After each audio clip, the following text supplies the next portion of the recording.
In this lecture, we're going to go over some of the C# fundamentals to prepare you for this course. Because our expectations for this course are that you do already have some familiarity with basic programming concepts and have previously done at least some coding in Unity. So this video will really act as a quick reminder of some key programming concepts and also as a reference for what you should already know before diving into the rest of the course.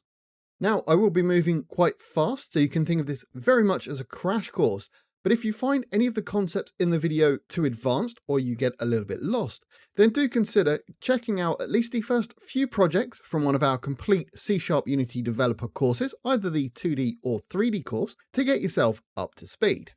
So first up, let's have a look at where we can get some help if we get stuck with any of the general syntax. Well, first of all, we have the Unity documentation at docs.unity3d.com. So that's a great resource for any of the Unity specific tools and features. And then for more generic things, we have the Microsoft C# documentation at docs.microsoft.com. So that's where you'll be able to find a lot more information on general syntax for C#. Now, when it comes to C# programming, the first thing to get to grips with is the overall script structure. So at its very top level, we have namespaces, and namespaces can be used to collect together a bunch of different classes.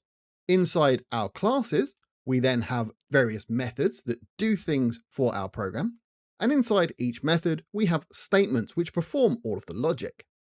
So with this structure, remember that classes can be nested inside namespaces. Classes generally contain a collection of methods, and methods contain statements and logic. In Unity specifically, we tend to use two different types of inherited class. First of all, we have the all-powerful mono behavior. This derives from the base Unity object class, and it allows us to add various components to an object in the Unity inspector. So whenever we want to add something to our game in the hierarchy, we're generally going to be using some kind of mono behavior. And our mono behavior contains a lot of common methods, such as our start and update method, as well as many others.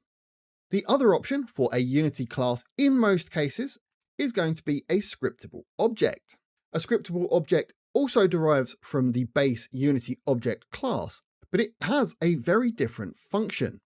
Scriptable objects generally just act as data containers for storing data on disk, and they cannot directly be attached to a game object in our scene. So whenever we want to use a scriptable object, we generally have to pass that data into a mono behavior to get it into the rest of our game. Next, let's look at methods. And a method, sometimes known as a function, executes blocks of code. A method must have a return type. We generally write our name of our method in Pascal case, so the first letter is capitalized and then every subsequent word is also capitalized. And we generally name them using verbs. So as an example, we might have the method do something or get a thing. And unlike these examples, it's best to be as descriptive as possible. To use a method, we need to declare it inside of a class. We call it from inside another method, so methods call methods. And in Unity's case, this generally comes from things like the awake and the start method to get things rolling. Next, let's go through our variables. And a variable acts as a container to store information. These are generally written in camel case, so the first letter is lowercase and then subsequent words are capitalized. Each variable will have a name, and it's good to make these names as descriptive as possible for what the variable is holding. It will contain some amount of data and is of a particular type. And some common types for variables include things like strings, integers, floats, bools, game objects, things like that. So as an example, here we have an integer variable called hit point, and this is storing a value of 20. So hit points here is our name. 20 is the data that it's containing, and it's of type int or integer. Next, let's look at scope, and in particular, variable scope. So variable scope determines what other parts of our code and our program has access to it. Variable scope can be controlled with keywords and by nesting them inside other code blocks. So we might decide to label our variables with the keyword public or private to say whether it's only accessible within the class itself in the case of being private, or globally accessible with the public keyword. And we can also have some measure of control by using the Unity attributes like serialized field, which will change the variable's visibility to the Unity inspector without changing their scope in the code. So as serialized field as an example, we could place this on a private variable, and at this point, the variable would not be accessible to other scripts in our game, but it would be visible in the inspector so that we can set values without having to code them in directly. So here's an example of some basic code. At the top here, we have our namespace, which in this case is GameDevTV. But above this, we also have some imported namespaces, and we import the namespaces using the using keyword.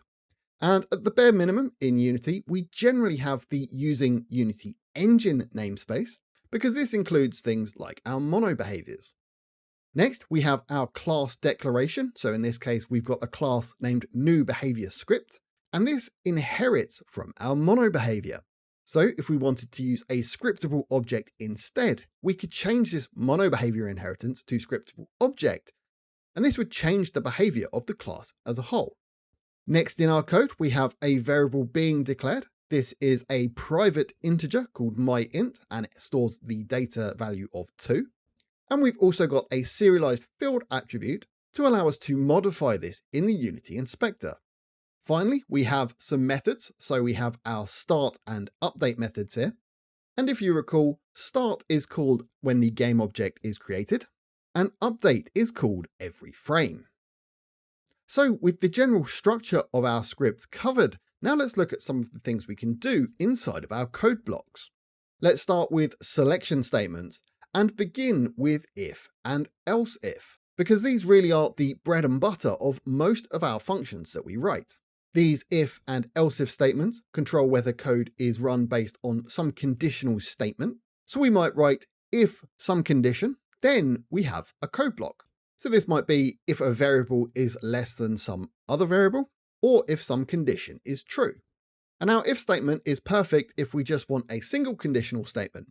But if we want to do other things based on other conditions in case this one fails, we can then write our else block at the bottom. And not written here, but we also have the else if, which kind of slots in between our if and our else statement. Next, let's look at our switch statements. And these control flow by matching an expression to a given case. So we might have a switch statement which is looking at a particular value, and we can then have various cases that will be executed based on that value. So that's our selection statements, and now let's look at our iteration statements. We'll start with the simple for loop, because again, this is really one of the bread and butter iteration statements that we use. For loops will repeat a statement until some condition is met, and importantly, they keep count of the number of iterations they've gone through. And because of this, we usually use these to repeat actions a set number of times. Here's a quick example of a for loop. And notice that the declaration here is split into 3 parts, all separated with a semicolon. At the start, we have our initializer, so our int I equals 0. In the middle, we have our condition, so I is less than some value. And finally, we have our iterator. So in this case, it's I++, meaning that every loop around our for loop will increase I by 1. Our next iteration statement is our for each loop, and this is very similar to a for loop. However, the syntax is slightly different, and we tend to use for each loops to loop through entire collections of objects. So as an example, we might have something like this for each transform child in transform, which in Unity parlance will take a transform from an object and loop through all the children in its hierarchy. With our for and for each loop out of the way, now let's look at the while loop. And a while loop again repeats a statement until some exit condition is met. But unlike a for loop, it's a lot easier to get into an infinite loop, which can make it run indefinitely and crash your programs. So always proceed with caution when coding up a while loop. Related to the while loop is the do while loop, which isn't used quite as often, but it is still very useful in certain circumstances, because it's very similar to a while loop, but it always runs at least once. But just like a while loop, we can also run it indefinitely. So as an example of a do while loop, we have a do statement, which is the code block we want to run at least once. But then, while some condition is true, it will repeat that statement until our exit condition is met. And with that, I think we've covered our main iteration statements. So now let's look onto jump statements. And jump statements are pretty much used to transfer control from one part of our program to another. The most common jump statement is the return statement, which allows us to quit out of a method. Next, we have break, which stops the current loop or switch statement, and is great for when we need to loop through things a certain number of times, but we want to stop when we've found the thing we're looking for. We can use a break statement to cut that loop short and save ourselves some processing cycles in completing the rest of the loop unnecessarily. Another great one is the continue statement, which will break out of the current iteration of a loop, but not break out of the loop entirely. Finally, let's look at collections. So just like how variables contain data, collections contain elements which in themselves contain data. So one way of looking at a collection is really as a box of boxes. Elements are given an index number within that collection, and remember that counting always starts at 0. So if we look at this simple representation of a collection here, we can see that the very first element in our collection has an index number of 0. The last element has an index of 4, and there are a total of 5 elements within our collection. Now, two of the most common collections that you should already be familiar with is the array, which is an immutable collection of a fixed size. So if we look at this simple snippet, we have an array of integers denoted by the brackets after the int type. Our array is called myArray, and it's equal to a new array of integers with a size of 3. So it's going to have 3 elements in this array. The other collection to be aware of before starting the course is going to be the list, which is a mutable collection with a variable size. And again, if we look at a code snippet, the declaration is slightly different. Here we have to declare a list of type int called myList. And because we don't have to give it a size, we can just initialize an empty list by creating a new list of type ints and then leaving some empty parentheses at the end there.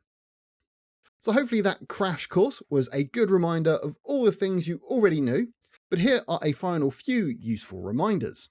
Remember that time.deltaTime records the duration of the last frame of our game, and this is often used to make our code frame rate independent. So whenever you see us multiplying things by time.deltaTime in update or fixed update, our aim is to decouple our code's execution from the frame rate of our game. We also have to be aware of the script execution order to control the order in which our methods are called. So it's worth remembering, or at least recapping, some of the basic execution events. So in Unity, we have awake called before start when a game object is initialized. And then every update, we have the update method being called. And on a separate physics update, we have the fixed update loop.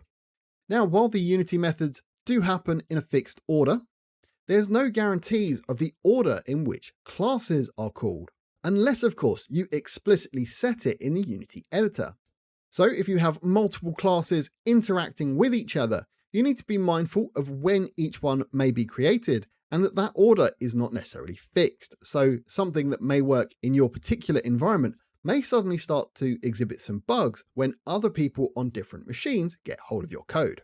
As a general rule of thumb to help eliminate these problems though, we tend to try and find components in awake, so this is where we're initializing everything, and then we use our components from the start method onwards. So I hope this very rapid crash course through the fundamentals of C# was helpful. I appreciate that I did go incredibly quickly through a lot of this material, and that's because you really should be familiar with everything presented in here before embarking on the rest of the course, because a lot of these things will not be explained in any great detail going forward.